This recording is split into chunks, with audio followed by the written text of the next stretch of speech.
Bueno, buenas noches. Mi nombre es Lisandro Vales y bueno, conmigo vamos a ver todo lo que tiene que ver con el contexto de surgimiento de una de las corrientes más importantes en psicología, que es el psicoanálisis. Soy docente de fundamentos y métodos en psicología. Ahora les voy a compartir una pequeña presentación. Y acá está el equipo docente, la profesora Ana Laura Russo, responsable, el profesor Jorge Salvo, Beatriz Falero, Jorge Cohen, el profesor Juan Luis Chávez, Rosina Machiñera, quien les habla, y Cecilia Gómez. Entonces, vamos a comenzar, ¿verdad?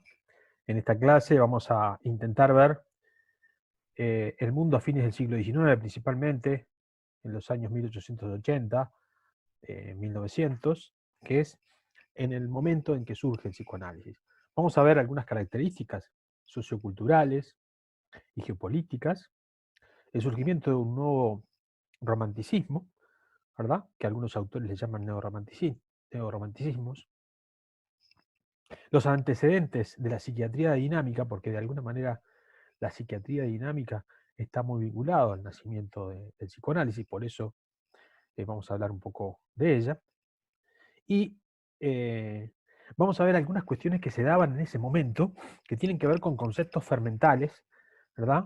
Que de alguna manera, yo les llamo conceptos fermentales porque van a dar, es el fermento para luego que se cree el psicoanálisis. Vamos a ver algunas cuestiones que tienen que ver con la psiquiatría dinámica y la neurología vinculada a este surgimiento del psicoanálisis.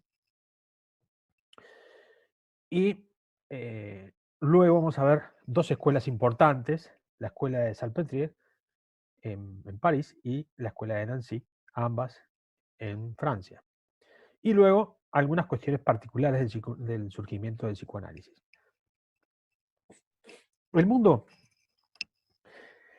bueno, quizás no es el mundo, ¿no? Es esta visión europea, ¿no? Es decir, Europa a finales del siglo XIX, entre 1880 y 1900, ¿no? Es un siglo que en esa época, de alguna manera, luego de haber devenido la Revolución Francesa, que fue en el siglo anterior, y las guerras napoleónicas, que fue a principios de ese siglo, es decir, del siglo XIX,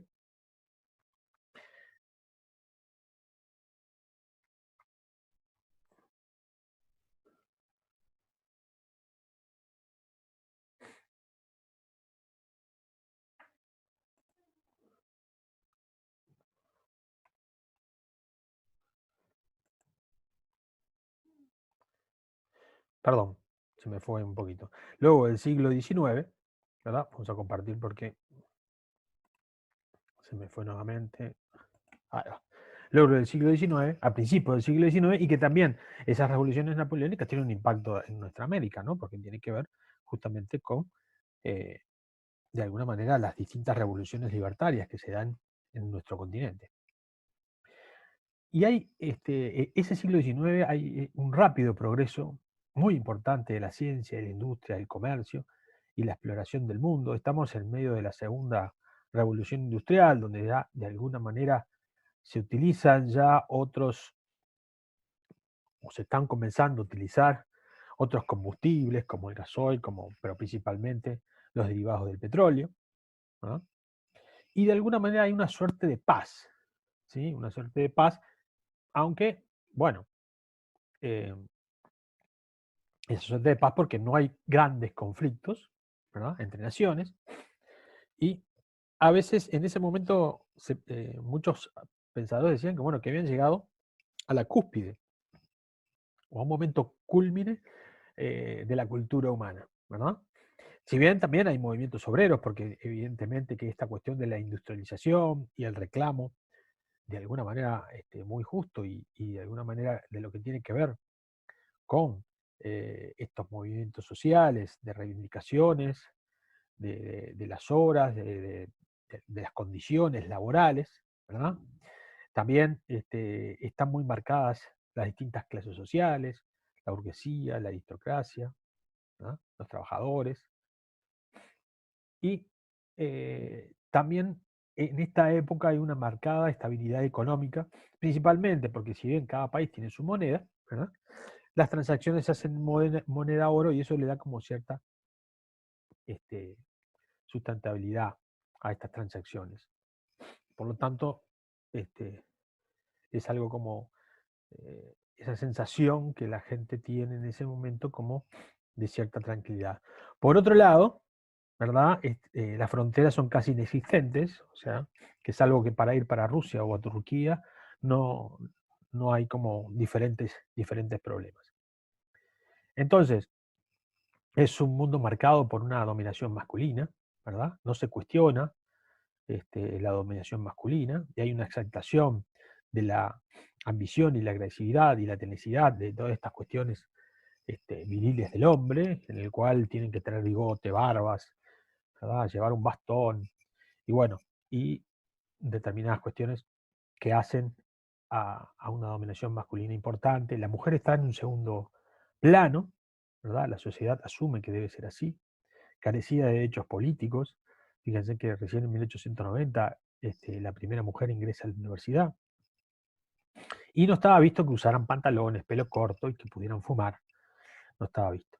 Y había una marcada diferenciación de los sexos, ¿no? Habían algunos que decían que, bueno, que las mujeres eran muy inferiores en unas posturas, digamos.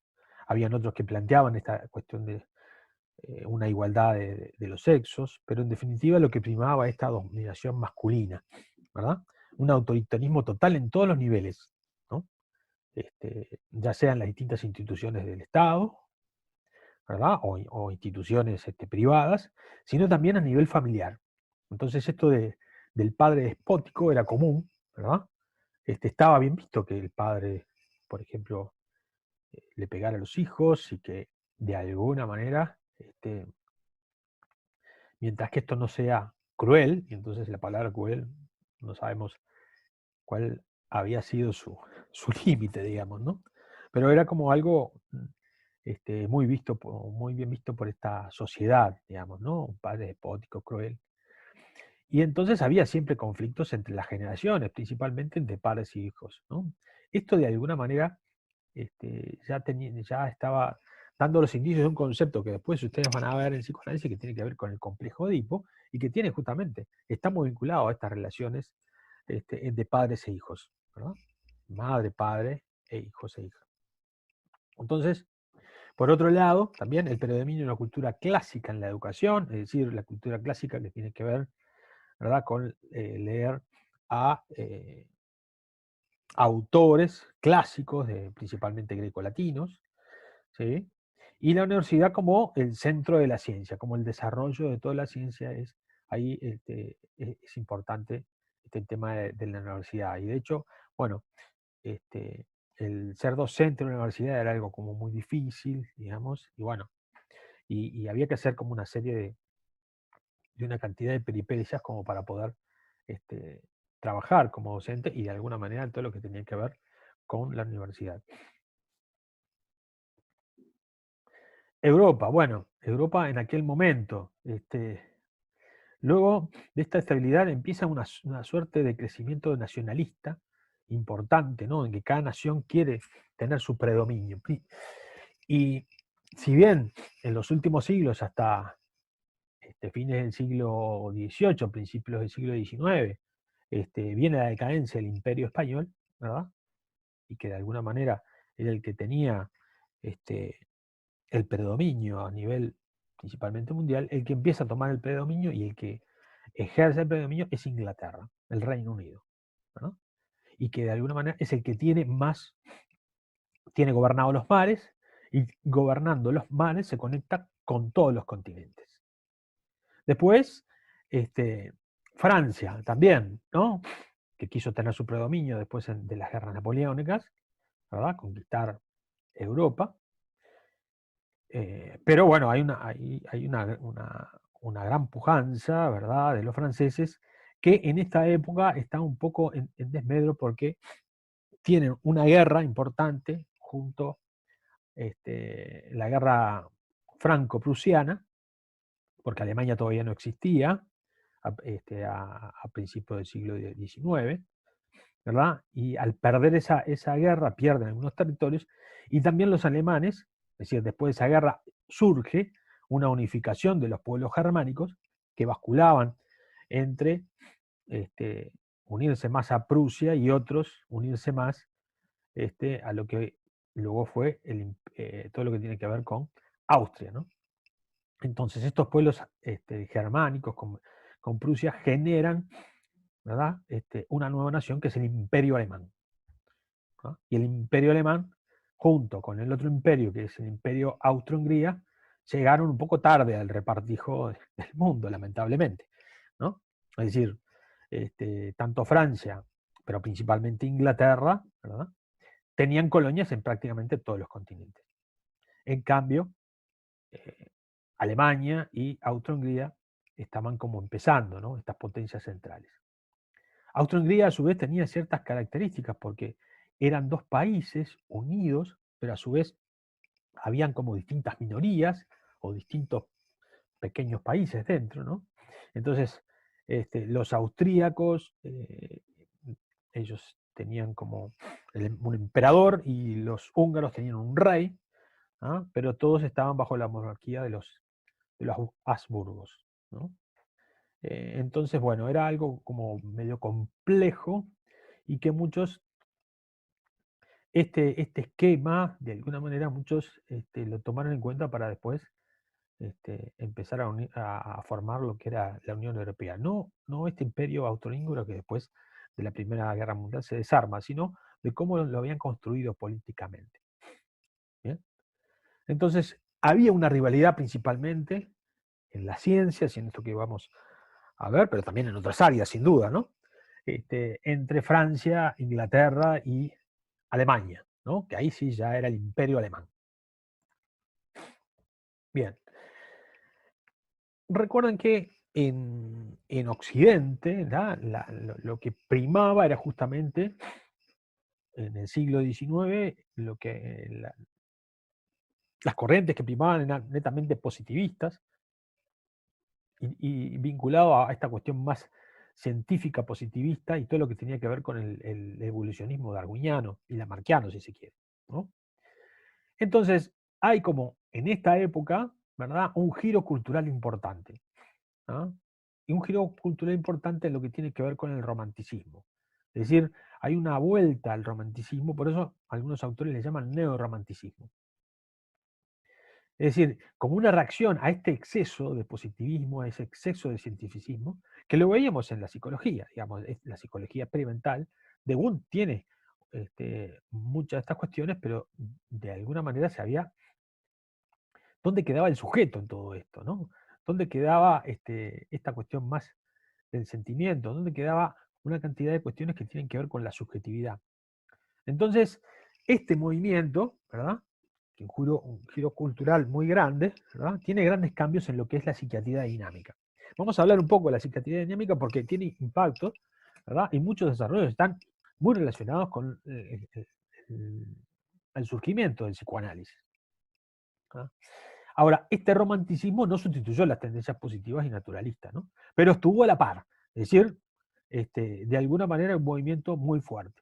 Y que justamente, de alguna manera, estas concepciones, ¿verdad?, de un movimiento más romanticismo, más en lo que tiene que ver con el sujeto, y por otro lado, esta cuestión más positivista, más, del lado de las ciencias naturales, son las dos ramas importantes o dos corrientes que Freud está viviendo en ese momento, ¿no? Y él vive y convive con una, ¿verdad? Y va a conocer otra, pero se va a quedar con esa otra, por así decirlo. Se va a quedar con esta cuestión más romántica, por así decirlo. Ahora vamos a avanzar un poquito más. Entonces, hay una crítica, este neorromanticismo hace una crítica importante al orden social, a la religión establecida, a la modalidad comercial, a esta cuestión de la industrialización a gran escala, ¿verdad? Hay grandes migraciones a las ciudades, ¿sí?, en busca de trabajo, en busca de porvenir, ¿no? Y hay una cuestión de la urbanización. Y acá es un punto de vista importante porque este punto de vista del individuo, ¿verdad? Que toma en cuenta el sujeto y también exalta los valores propios, es decir, el narcisismo. Esto es otro concepto psicoanalítico que lo vamos a ver, pero por ahora quédense con esta idea, como es que es el amor a nuestra propia imagen. Es decir, como que la imagen, de alguna manera, esta cuestión más narcisista, más yo, más individualista, ¿verdad? Es que prima en este momento. Algo que pasa hoy en día, digamos. Hoy en día vivimos en una civilización que tiene que ver con esto del narcisismo, con el llame ya, lo que quiero yo ahora, ¿verdad? Con el mundo y la imagen, ¿no? Lo que importa es la imagen y una cantidad de cuestiones relativas a esta cuestión más narcisista que en ese momento se da también, ¿no? Quizás ahora está como más exacerbada esta cuestión. Interesado en lo irracional, lo oculto y la exploración de las profundidades escondidas de la mente, es decir, no de lo superficial, no lo que está por fuera, ¿no? Sino lo oculto, ¿sí? Hay algo, ¿no? Hay una cuestión como una esencia como de detective de descubrir determinadas cosas. Y por eso es que vamos a ver a Nietzsche como un filósofo influyente en este momento, ¿no? Es decir, que la cultura y la población de alguna manera tenía conocimiento de quién era Nietzsche y cuáles eran sus ideas. Por eso vamos a ver un poco la psiquiatría dinámica y algo sobre Nietzsche. Bueno, como uno de los autores referentes, filósofos, en la psiquiatría dinámica tenemos a Arthur Schopenhauer, ¿no? Que nace en Alemania, filósofo representativo de la irracionalidad, que destrona el optimismo por la razón, ¿no? De ahí que muchos le dicen que es un negativista, ¿no? Concibe el hombre como un ser irracional, guiados por fuerzas internas desconocidas, ¿verdad? Que apenas puede dar cuenta de ello, ¿no? Vieron que acá ya hay algo, nos vamos a ir acercando a este concepto más, si se quiere, psicoanalítico. Y él hablaba, dice, la voluntad la describe como dinámica, ¿no? La palabra dinámica aparece, ¿no? La dinámica como algo diferente al estático, ¿no? La dinámica como algo que tiene que ver con eh, las fuerzas, ¿no? Un interjuego de fuerzas que se dan un campo, ¿sí? Compuesta por ciertas fuerzas y que dirigen al hombre. Es decir, que hay una voluntad, pero esa voluntad está dirigida, este, son fuerzas ciegas y que lo dirigen al hombre. Es decir, que el hombre no sabe qué es lo que le pasa, ¿no? Aportes de la psiquiatría dinámica, ¿no? Por ahí, Ellenberger habla que la psiquiatría dinámica se fundaría en 1755, cuando este señor, Franz Anton Mesmer, ¿sí? Que nace en la Alemania, esto es como un antecedente a esta época que estamos viviendo, ¿no? Se forma en teología y leyes y luego en medicina, ¿no? Y cultiva sus estudios también en Viena. Entonces él se pone a practicar lo que él llamaba el magnetismo animal, perdón. En aquel momento había un exorcista que era Gansner que utilizaba una serie de quizás técnicas hipnóticas, ¿verdad? Para tratar a distintas personas. Y es llamado, y de alguna manera este señor Gansner es despojado porque, bueno, le dicen que lo que hace no está muy bien en esa época. Y uno de los que está en esa situación, ¿verdad? En ese tribunal es Mesmer, ¿no? Entonces Mesmer, bueno, por ejemplo, trata a una paciente de 27 años y logra predecir y controlar la sintomatología a través de la cura con imanes, ¿no? Ahí usaba un poco imanes y también usaban determinados elementos, como una suerte de, le llamaba baquet, pero era como un balde en el cual supuestamente estaba imantado, bueno, una serie de cuestiones que tenían que ver justamente con estas técnicas más hipnóticas, por así decirlo. Y bueno, en el 1970, en 1777 le pasa algo parecido a lo que le pasó a Gardner, ¿no? Un grupo de notables también empiezan este, a ver las cosas que él hacía y también este, dicen que, bueno, que era un fraude, ¿no? Y ahí está el antecedente de una paciente de 18 años que decía que tenía ceguera, pero cuando estaba con Mesmer, veía, pero cuando no estaba, no veía. Y bueno, Y ahí en ese momento es acusado de fraude.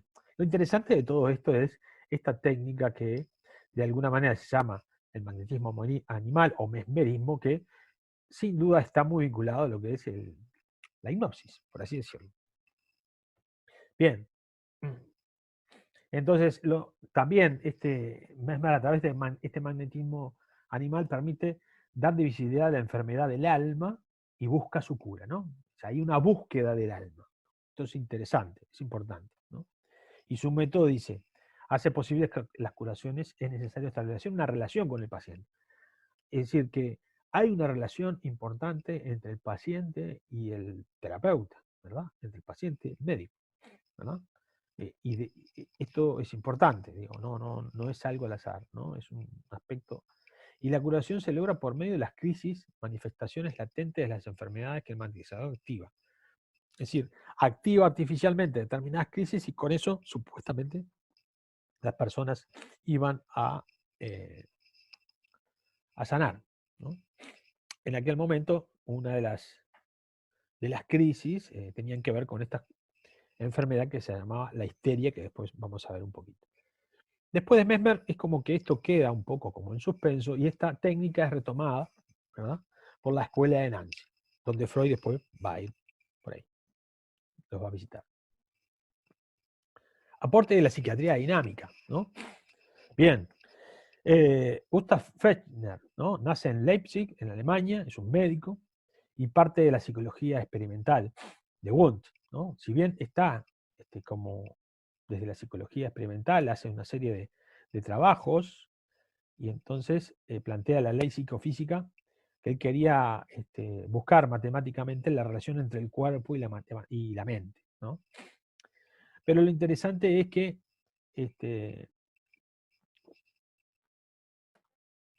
tuvo un principio que se llamaba el principio del placer, ¿no? Él estaba viendo esta cuestión del principio del placer y a su vez toma una serie de conceptos que Freud los va a retomar. De hecho lo cita en dos de sus obras importantes, en una en la interpretación de los sueños y otro en el malestar de la cultura, ¿ah? Como el concepto de constancia y repetición y la topografía de la mente, es decir, que de alguna manera la mente tiene algún lugar topográficamente, ¿no? Es decir, este concepto de buscar un lugar topográficamente. Un lugar podría ser correlacionar con el cerebro, pero la neurociencia de la época era muy rudimentaria para hacerlo, y Freud era bastante inteligente para darse cuenta que era imposible hacerlo en ese momento. Y por lo tanto, él hace otras conceptualizaciones, pero tomando este concepto de topografía de la mente. Otro autor importante es Hermann von Helmholtz. Es un médico y físico alemán, ¿verdad?, que trabaja en distintas áreas, ¿no? Pero tiene las teorías de la conservación de la energía en termodinámica, ¿verdad?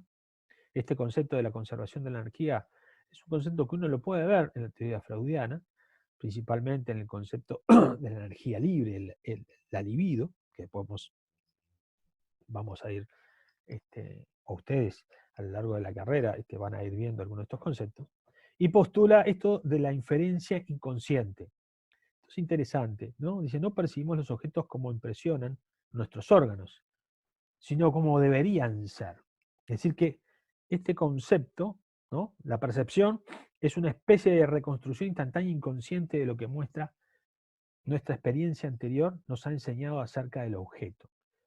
Estos dos autores, Freud sin duda que los leyó y de alguna manera los tenía en cuenta, ¿no?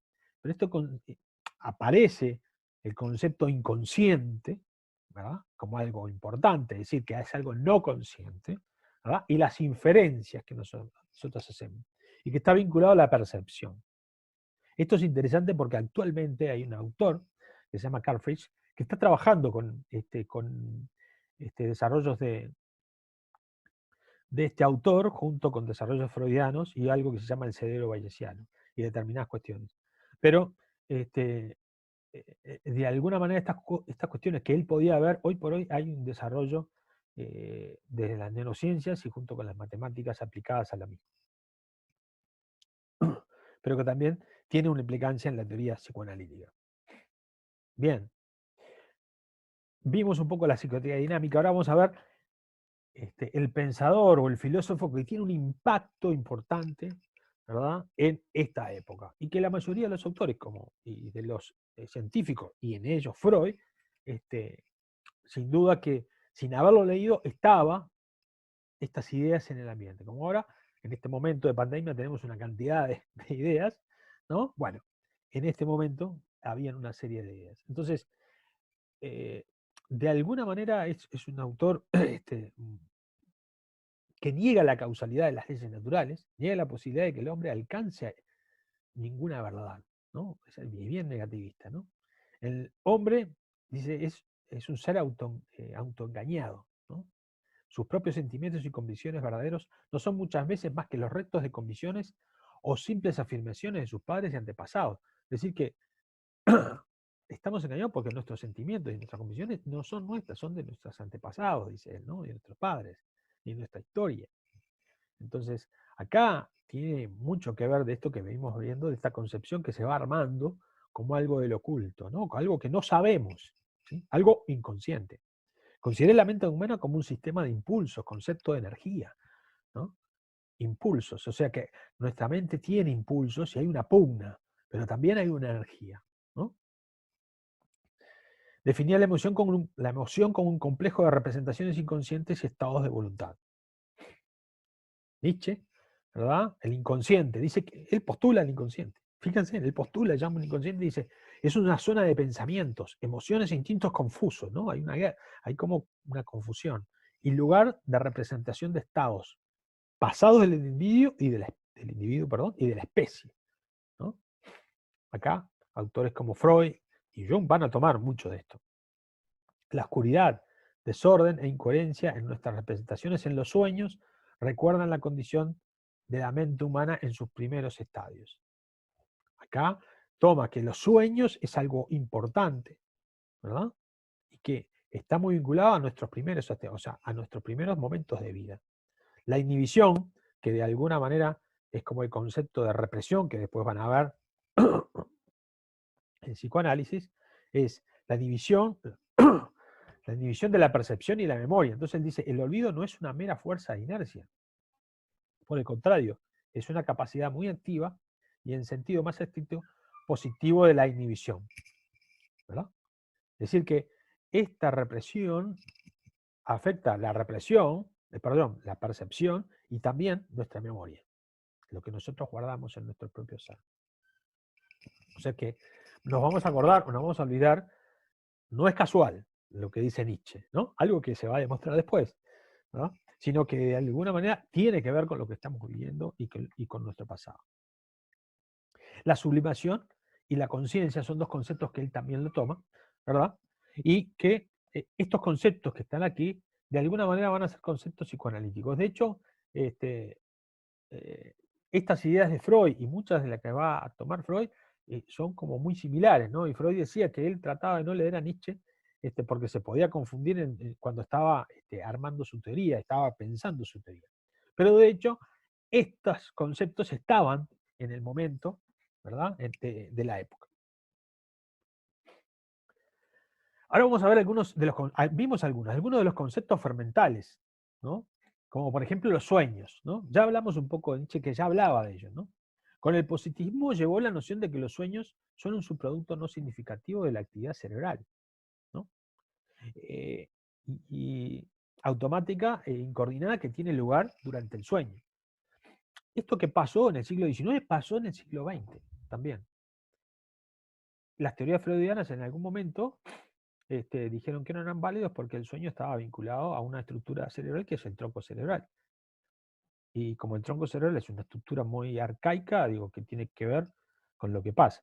Bueno, en realidad esto es mucho más complejo y hay una serie de investigaciones que hoy por hoy nadie puede negar que los sueños están muy vinculados a nuestra vida, ¿verdad?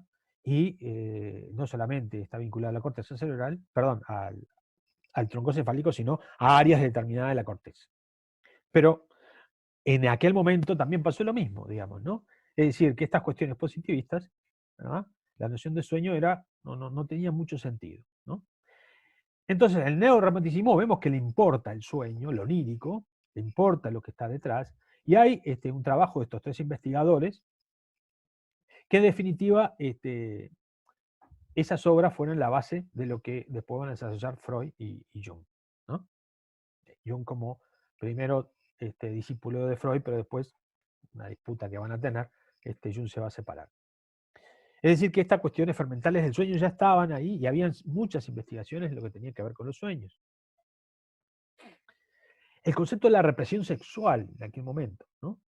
Es decir, había una cuestión de una ignorancia sexual, había una represión e hipocresía que consideraba tabúes los temas sexual, como la homosexualidad, ¿verdad? Era muy mal vista, y como que determinadas prácticas sexuales eran mal vistas, la masturbación como causa de enfermedades como la neurastenia, ¿verdad? Y por otro lado hay una falta de difusión e ignorancia de los métodos anticonceptivos y el temor y el terror a las enfermedades venéreas, como la sífilis y la gonorrea, ¿no? Que si no eran tratadas, como por ejemplo en el caso de Nietzsche, podían llegar a la muerte, ¿no?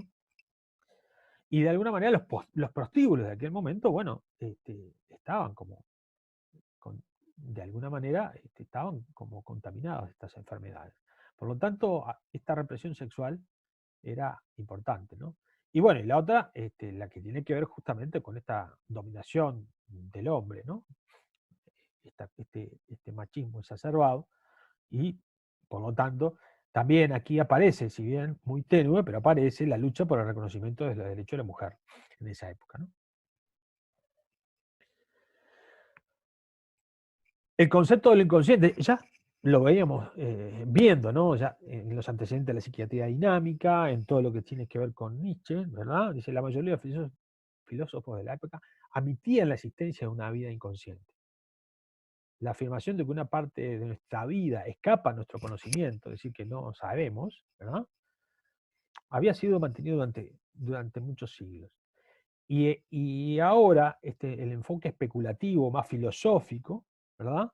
Va a tener dos enfoques más. Uno es el experimental, ¿verdad?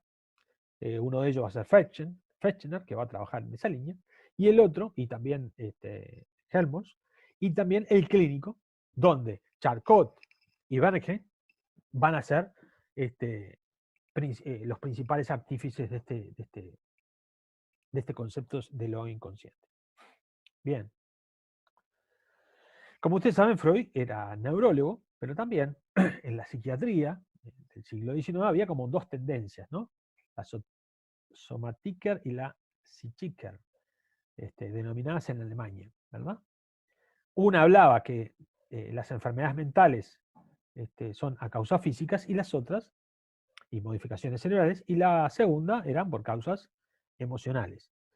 Evidentemente, con el auge del positivismo, la primera fue la que tuvo mayor preponderancia. Los pacientes mentales deben la mayor preponderancia. Entonces, Pinel, que es uno de los exponentes de esa época, dice, bueno, a los pacientes mentales deben ser tratados tan humanamente posible, tan humanamente como sea posible. Pero las enfermedades mentales son enfermedades cerebrales y por lo tanto en psiquiatría se debe estudiar la anatomía y patologías cerebrales para estudiar a sus pacientes.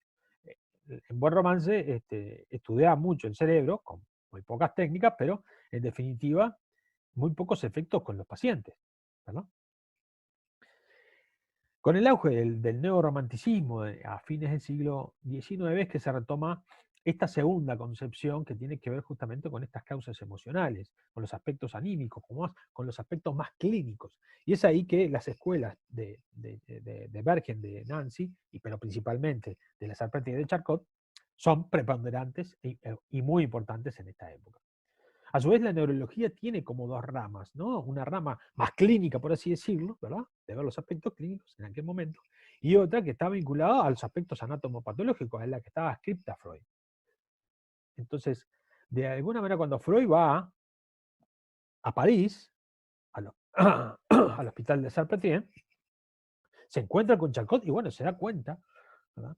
Que ahí Charcot, con el gran maestro Charcot, que puede ver todas estas cuestiones más clínicas y no tanto estas cuestiones más neuropatológicas, ¿no?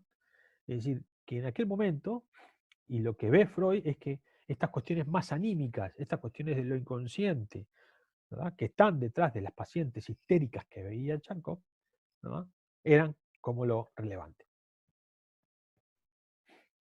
Y aquí tenemos Charcot, ¿verdad?, neurólogo francés, estudia la histeria, los estados nerviosos, comprueba que los síntomas histéricos no tenían causas orgánicas, utilizaba la hipnosis en el tratamiento de la histeria, ¿ah?, y fundamentaba que la histeria era una enfermedad que aquejaba a hombres y a mujeres. Esto es importante porque para muchos la histeria era sola de mujeres, ¿verdad? Y ahí está un poco esta cuestión que veíamos de la, la prevalencia del hombre, digamos, cómo el hombre iba a poder tener una histeria, ¿verdad? Esto era una enfermedad de mujeres. Bueno, sin embargo, Charcot postula y de alguna manera trabaja con pacientes que tienen, pacientes hombres con histeria. Esto cuando Freud lo lleva a Viena, bueno, no es muy bien aceptado. Entonces, en la escuela de Salpeter, Charcot subrayó la importancia de traumas psicológicos anteriores, ¿verdad?, y de los sueños. Es decir, que hay traumas en la infancia, ¿verdad?, y que los sueños son algo importante en estos pacientes y que muchas veces tiene que ver con el desencadenamiento de estas manifestaciones histéricas, ¿verdad? Es decir, lo que pasa es que se da un estado de ensoñación que tiene el paciente, ahí desarrolla estas manifestaciones histéricas. Tenía la idea de producir parálisis histéricas bajo hipnosis mediante la mínima estimulación de ese recuerdo de un trauma físico o anterior, o su evocación del paciente. Esto sirvió para demostrar que se trata de la representación mental de un trauma anterior, ¿verdad? Es un trauma anterior, ¿sí?, que de alguna manera tiene es el origen de esta sintomatología que tienen las histéricas y no del trauma en sí. El que era responsable de la manifestación clínica, o sea, un concepto posterior que dio lugar, este concepto dio lugar a lo que Freud y Breuer después van a hablar de histeria hipnoide, ¿verdad? Porque el paciente entra en ese estado de ensoñación, ¿verdad? Es como que está en una suerte de hipnotismo provocado por el propio paciente. Bergen, ¿no? Bergen retoma, la escuela de Nancy retoma, ¿ah?, esta cuestión del magnetismo animal, es decir, estas cuestiones de hipnotismo, y a su vez lo vincula con la sugestión, ¿no? A través de la hipnosis accede a material revelador de la historia del paciente. Detecta, ¿va?, que se puede hipnotizar a todas las personas. Entonces Freud, ¿verdad?, va también en la escuela de Bergen para poder ser un buen hipnotizador. Bien, y ahora sí, llegamos al surgimiento del psicoanálisis, ¿no? Sigmund Freud, 1856, 1939, es decir, nace en Moravia y muere en Londres, porque se tiene que ir en 1938, cuando la Alemania nazi anexa a Austria, ¿verdad? Empieza la persecución de los judíos, y como Freud era judío, tiene que emigrar a Inglaterra justamente por el holocausto judío. Y a los 4 años se muda con su familia a Austria, ¿no? Es un médico neurólogo y se forma en Viena. Y como les decía, tiene una beca para la escuela de Sarpreten y después realiza una pasantía en la escuela de Nancy. Es el fundador del método psicoanalítico. Realiza sus primeros trabajos con Breuer, que Breuer era un psiquiatra muy prestigioso en esa época, ¿verdad? Como les dije, se va a Francia y estudia con Charcot, se interesa por la histeria, ¿no? Queda como fascinado por la escuela de Charcot y sus tratamientos y se preocupa por la cura del espíritu del enfermo, ¿no? Deja un poco de lado estas cuestiones más neuroanatómicas, ¿verdad?, que estaban muy en su formación, y de hecho Freud sigue haciendo algunos trabajos, ¿no? Hay un trabajo muy interesante que es un proyecto un proyecto de psicología para neurólogos, ¿verdad?, que es un proyecto que él nunca quiso publicar, pero que de alguna manera la neurociencia de la época no le permitía avanzar. También hace un trabajo muy interesante, que es sobre la fascia, donde hace una revisión importante y muy selectiva y a fondo del estado de la fascia en ese momento. Es decir, si bien para las histéricas no encontraban un correlato en el sistema nervioso, sí habían encontrado para una patología que tenían que ver con el lenguaje, que eran las afasias, ¿verdad? Y ahí Broca y Wernicke, que eran dos científicos de esa época, habían encontrado, ¿verdad?, que habían dos zonas del cerebro que estaban vinculadas justamente a una de las funciones más importantes que tenemos los seres humanos, que es el lenguaje. De ahí Freud eh, hace ese trabajo que no es muy conocido, pero por ejemplo es retomado por uno de los neuropsicólogos más importantes de la historia, que es Alexander Luria, ¿verdad?, en sus trabajos sobre la fase.